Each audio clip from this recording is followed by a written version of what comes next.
13 দিনের কাজ। এখন আসলে কাজ কথা এত লম্বা ভিডিও যে কথা দেয়া মুশকিল আর কি।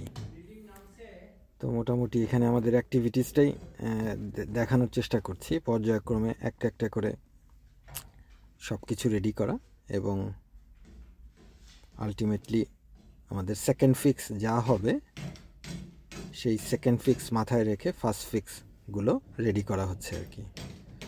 সব কয়টা রুমের সাসপেন্ডেড সিলিং, মানে সিলিং ড্রপ হয়ে গেছে, এর পেছনে ইলেকট্রিক্যাল ওয়্যারিং, ফায়ার অ্যালার্ম কিংবা ইমার্জেন্সি লাইটিং আরও যা যা আছে আর কি সব কিছু জায়গা মতো রেখে প্লাস্টার বোর্ড দিয়ে সব কিছু ঢেকে দেয়া এবং প্লাস্টার করা।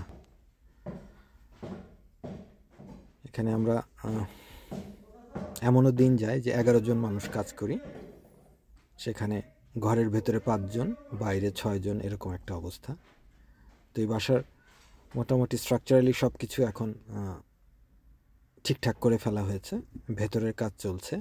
সবচেয়ে বড় চ্যালেঞ্জ দুইটা, একটা ছিল হচ্ছে জয়েস্ট পড়ে যাওয়া, সেটা রাইট প্লেসে নিয়ে আসা হয়েছে। আর একটা ছিল হচ্ছে রেইন ওয়াটার, মানে রেইন গাটার, ওটা দিয়ে সারা বাসাতে ওয়াটার ঢুকে যেত আর কি। তো সেটা রেইন গাটার ইনস্টল করা হয়েছে, বাইরের একটা কোম্পানি কাজ করেছে, ওরা 2 দিনে পুরো বাসাটার রেইন গাটার রিপ্লেস করেছে। উডেন থেকে এখন পিভিসিতে চলে গেছি আমরা। তো অনেক কাজ, আসলে অনেক কাজ এবং সিনক্রোনাইজ কাজ, যার যার অংশ শেষে করছে, সবাই মিলেই আমরা করছি। এখানে ওরা 6 জন আসছিল রেইন গাটার ঠিক করতে 2 দিনে, ঠান্ডার ভেতরে, প্রচণ্ড ঠান্ডা এবং অনেক হাই একটা ল্যাডার দিয়ে ওরা 6 জন মিলে 2 দিন কাজ করেছে, ঠিকঠাক করেছে। খুবই ইন্টারেস্টিং, একটা ডিফারেন্ট এক্সপিরিয়েন্স আমার লাইফে, একটা বাসার ভেতর থেকে সব কিছু দেখা এবং শুরু থেকে আবার সব কিছু শুরু করা। ধৈর্য নিয়ে, সময় নিয়ে আসলে করলে আস্তে আস্তে এগিয়ে যায় আর কি। এখানে যে ল্যাডারে যে উঠছে ও একেবারে পুরো মাংকি ম্যান আর কি, সাদার বাচ্চা, জানের কোনো ভয় নাই। এই বৃষ্টি কাদা, প্রচণ্ড ঠান্ডা, ওই দিন হয়তো 4 থেকে 7-এর ভেতরে কোনো টেম্পারেচার ছিল, সঙ্গে বৃষ্টিও ছিল, ওরা ঠিকঠাক করে চলে গেছে। ঘরের ভেতরেই হাইট 3 মিটারের উপরে, সেখানে আমাদের দেলোয়ার ভাই ওয়াল পিল করছে, ওয়ালপেপার। খুবই ইন্টারেস্টিং টেকনিক, স্টিম দিয়ে সফট করে তারপরে স্ক্র্যাপার দিয়ে তুলে ফেলা। আনন্দের সঙ্গে কাজ করছে।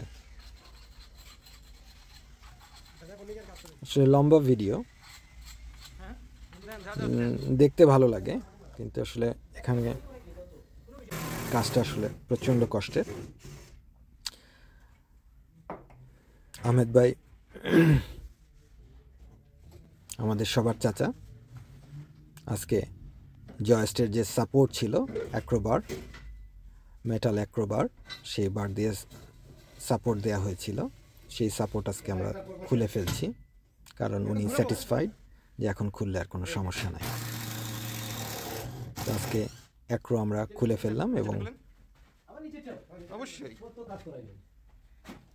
এটা ছিল আমাদের জন্য সবচেয়ে বড়, মানে জয়েস্টের আমার জন্য ভয়ানক ছিল আর কি, কারণ আমি প্রথম দিনের এটা দেখে ভয়ই পেয়েছি। তো আস্তে আস্তে আসলে সব কিছুই স্বাভাবিক হয়ে যায়।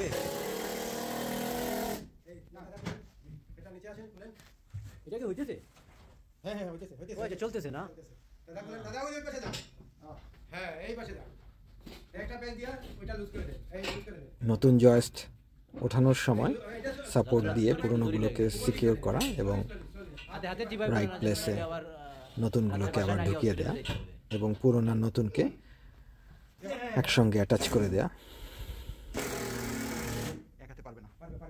সেটাই করেছেন আমাদের মাস্টার বিল্ডার।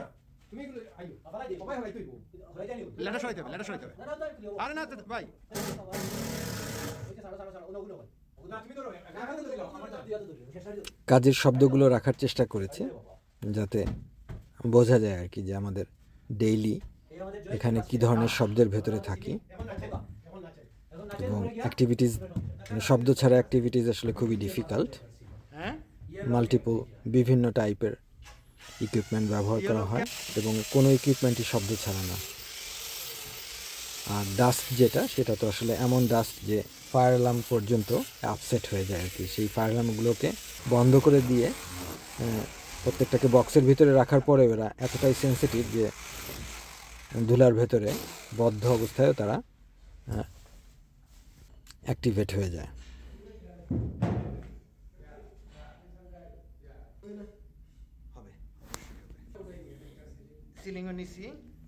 আমাদের আরেকজন আছে শক্তি, ও আসলেই ওর নামের সঙ্গে ওর কাজের প্রচণ্ড মিল। প্রচণ্ড হার্ডওয়ার্কিং একটা মানুষ এবং কথা ছাড়া কোনো কিছুতে না আসলে ওর মুখে নাই আর কি। নীরবেও সব কিছু করে ফেলতে পারে একা একা দেখাই দিলে, শুধু দেখাই দিতে হয়, এটাই যা ওর লিমিটেশন। ওইটুকুই যে ওকে একবার দেখাই দিতে হয়, এরপরে ও একদম ওর যে স্ট্রেংথ পাহাড়ও তুলে ফেলতে পারবে এরকম একটা ব্যাপার।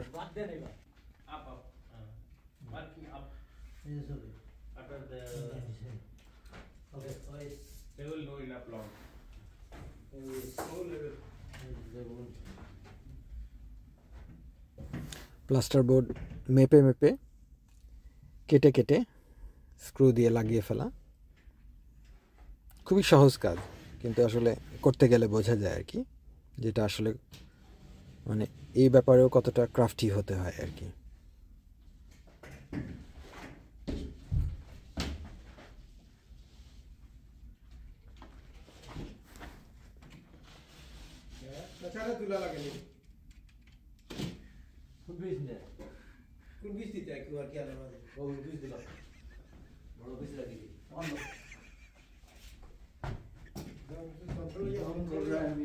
একদম মাঝে মাঝে মনে হইতেছে কি বুঝছেন, 6 বেডরুম হাউস,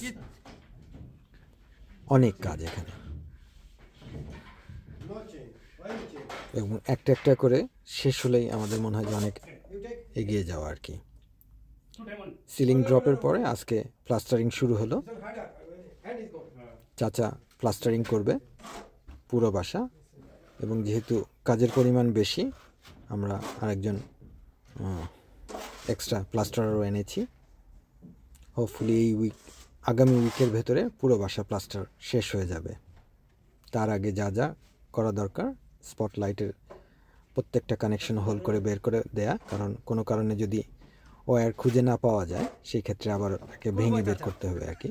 তবে এই ক্ষেত্রে আমাদের একটু সুবিধা আছে, যেহেতু সাসপেন্ডেড সিলিংটাকে ড্রপ করা হয়েছে, কোনো কারণে যে কোনো কেবল না খুঁজে পাওয়া গেলে নতুন আবার টেনে নেওয়া খুবই সহজ আর কি। একটু সময় লাগে, তারপরেও এটা পসিবল আর কি, না ভেঙেও করা সম্ভব। প্লাস্টারিংটা গ্র্যাভিটির এগেনস্টে, সিলিংয়ে প্লাস্টার আসলে খুবই কষ্টের। সারাদিন এরকম একটা রুম করলে পরের দিন আসলে ঘাড় সোজা করাই মানে ইম্পসিবল আর কি। তো সেই কষ্টের কাজটা আমাদের চাচা করছেন।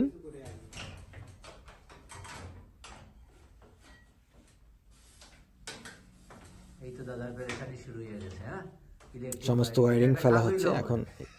ফায়ার অ্যালার্ম যেহেতু এটা HMO হবে, মাল্টিপল অকুপেন্সি, তো আমাদের যে নিয়ম আছে সেই নিয়মে অনুসারে হচ্ছে প্রত্যেকটা রুমে ফায়ার অ্যালার্ম থাকতে হবে আর কি।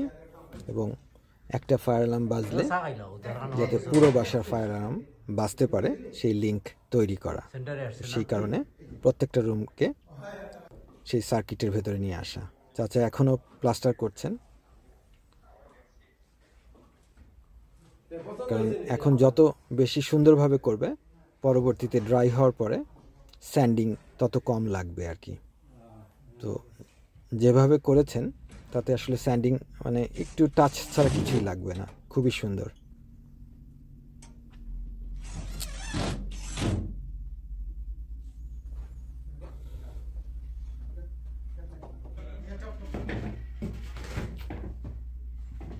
একটার পর একটা রুম হয়ে যাচ্ছে।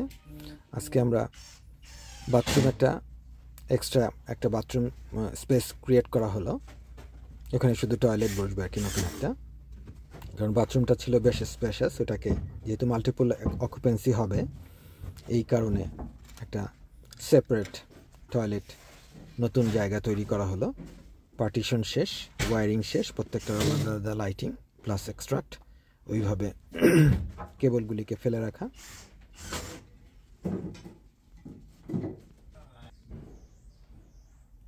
এক ঘন্টার ভিতরে একটা টয়লেটের সেপারেশন হয়ে গেল, পার্টিশন প্লাস ওয়্যারিং সব কিছু মিলে। এই জায়গাটার ভেতরে আমরা 4 জন হয়তো ঘন্টাখানিক কাজ করেছি, পুরো একটা রুম কমপ্লিট হয়ে গেছে।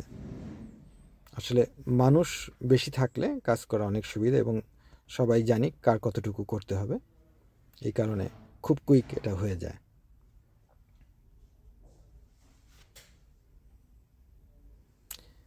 এক্সিট এবং এন্ট্রান্সে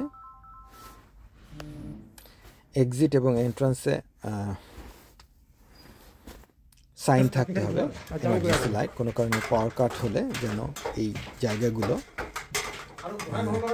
লাইট থাকে আর কি, এটাই হচ্ছে নিয়ম। পাওয়ার কাটের সময় এক্সিট, এন্ট্রান্স, ফায়ার অ্যাসেম্বলি যেই জায়গাগুলো ডেজিগনেটেড থাকে সেগুলোকে সার্কিটের আওতায় আনা, সেটাই করা হচ্ছে।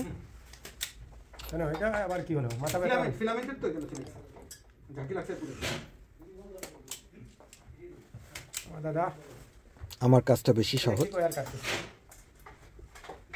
শুধু তার কাটা আর কানেকশন দেয়া আর কি।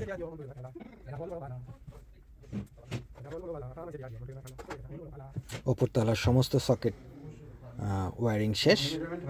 এগুলোকে এখন ফ্লোরবোর্ড না তুলে, যেহেতু প্লাস্টার বোর্ড দেওয়া হয়নি, নিচ থেকে অনেক ইজি আর কি, নিচ থেকে কানেকশন দিয়ে দিলে পরবর্তীতে আর ফ্লোরবোর্ড আমাকে তুলতে হবে না। শুধু ফ্লোরবোর্ড তুলবো হচ্ছে যখন আবার সেন্ট্রাল হিটিংয়ের জন্য প্লাম্বিং শুরু হবে। ইলেকট্রিসিটি এই কারণে আগে থেকেই ফ্লোর সিলিং লাগানোর আগে নিচ থেকে ওয়্যারিংটা ওইভাবেই ফেলে রেখেছিলাম, যাতে নিচ থেকে আমি কাজটা করতে পারি সিলিং লাগানোর আগে। আরে ফেস কিছু না দেখলে কিভাবে না না মানুষ দেখবে না কাজ করতেছেন, মুখটা তো দেখতে হবে, কার মুখ। 8-10 ঘন্টা 4 জন মানুষ কাজ করলে আসলে খুব কুইক হয়ে যায়। সেটাই আমরা মানে যত তাড়াতাড়ি, কারণ এটা লন্ডন থেকে আমাদের সবার বাসা থেকে এটা দূরে একটা জায়গায় কাজ, আমরা চাচ্ছি বেশি সময় দিয়ে যত তাড়াতাড়ি এটা আসলে ক্লোজ করা। আমার ফটো তো তুলেন নাই আপনি? একটু ডিফিকাল্ট, বিকজ দূরত্বটা অনেক বেশি, এবং এখানে ঠান্ডা এখন আসলে চরম ঠান্ডা, কিন্তু কাজের ভিতরে অবশ্য ঠান্ডা লাগে না। তারপরেও যতটা কম সময়ে এটাকে কমপ্লিট করা যায় ততটা আমাদের জন্য বেটার আর কি। এটা উড তো দেখতে পারবেন না, সামনে উড। যেটা হয় লম্বা সময় কাজ করলে তার সব ইলেকট্রিক্যাল ওয়্যারই হচ্ছে মানে কালার কোডেড, কিন্তু আসলে এমন একটা সময় তখন আর কালার বোঝা যায় না। ওই কারণেই যতটা সম্ভব লাইট ইউজ করা, যাতে কালারগুলো ঠিকঠাক মতো আইডেন্টিফাই করা যায় এবং কানেকশনটা ঠিকভাবে এস্টাবলিশ করা যায়। কারণ পরবর্তীতে একটা ভুলের জন্য পরবর্তীতে আবার হয় আইদার ফ্লোর তুলতে হবে অথবা সিলিং ভাঙতে হবে আর কি, সেই অবস্থায় যেন আমরা কোনোভাবেই না যাই। যখন যেই সিলিং কভার হয়ে যাচ্ছে সেটার লাইট, ডাউন লাইট কিংবা স্পট লাইট যেখানে যেটা হবে তখনই সেটা ফুটো করে কেবল বের করে ফেলা হচ্ছে, যাতে পরবর্তীতে আমরা ইজিলি এখানে লাইটগুলো ফিট করতে পারি। এই কারণেই একটার পর একটা যেটা কভার হয়ে যাচ্ছে সাথে সাথে আমরা ওইটাকে ফুটো করে যেই লাইট লাগাবো সেটার যে কাট আউট যে হোল, সেই হোলটা সমান দিয়ে প্রত্যেকটা কি বের করে ফেলা এবং তারগুলোকে নির্দিষ্ট জায়গায় এনে রেখে দেওয়া। যদিও প্লাস্টারের সময় এটা ওনাদের একটু কষ্ট হবে, কিন্তু তারপরেও ওইটুকু স্যাক্রিফাইস ওনারা করবেন যাতে আমরা তারগুলো পরবর্তীতে আর অন্ধের মতো না খুঁজতে হয়।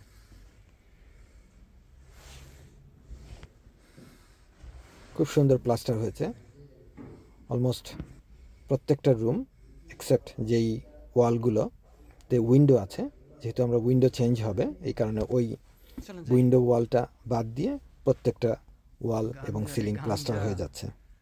আমরা কেন খাই না? আজকে আমাদের বাসায় ফিরতে হবে। আজকে ফ্রাইডে ছিল, ফ্রাইডেতে আমরা কাজ প্যাক আপ করে বাসায় ফিরব। সবাই বাসায় ফেরার জন্য অপেক্ষায় আছি। চাচা কই? সাইট শেষ করেছি রাত্রি 7টার সময়। এরপরে ফ্রেশ হয়ে রাত্রি 8:30টায় আমরা রওনা দিলাম। লন্ডন পৌঁছতে হয়তো 3.5 থেকে 4 ঘন্টা লাগবে। রাত্রের অন্ধকারের ভেতরে দেলোয়ার ভাই গান বাজিয়ে বাসায় নিয়ে আসছে আমাদেরকে। পরিবেশটা খুবই সুন্দর, খুবই অন্ধকারের ভেতরে, আলোর ভেতর দিয়ে আমরা যাচ্ছি, বাসায় ফিরছি। ওনার পছন্দের গান বাজছে, মাঝে মাঝে উনি আবার গানের সঙ্গে তালও মেলাচ্ছেন। এই ছিল আমাদের 13 দিনের কর্মযজ্ঞ। বাড়ি ফিরছি আমরা।